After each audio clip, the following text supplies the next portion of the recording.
Hi everyone, চলে এসেছি তোমাদের সাথে নতুন একটা মিনি ব্লগ নিয়ে। তোমরা তো ভেন্ডি অনেক রকমভাবে খেয়েছো, এইভাবে একবার মশলা ভেন্ডি খেয়ে দেখো। তো আমি এখানে একটা পেস্ট করে নিচ্ছি, টমেটো, কাঁচা লঙ্কা, রসুন আর পেঁয়াজ কুচি দিয়ে একটা মিহি পেস্ট বানিয়ে নিয়েছি। এবার কড়াইতে সাদা তেল দিয়ে তার মধ্যে অল্প একটু কালো জিরে আর শুকনো লঙ্কা ফোড়ন দিয়ে ছোট করে কেটে রাখা ভেন্ডিগুলো দিয়ে দেবো। এবার একটু লাল লাল করে ভেজে নেব নুন দিয়ে। ভেন্ডিটা ভাজা হয়ে গেলে তারপর সেটাকে তুলে রাখবো।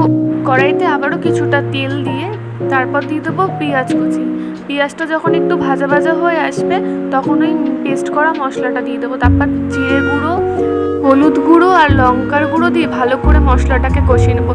আর পরিমাণ মতো লবণও দিয়ে দেবো। মশলা থেকে যখন তেলটা ছেড়ে আসবে তখন ভেন্ডিটা দিয়ে গরম মশলা দিয়ে একবার নাড়িয়ে নিয়ে আর ওপর দিকে একটু ধনে পাতা দিয়ে দিলেই রেডি মশলা ভেন্ডি।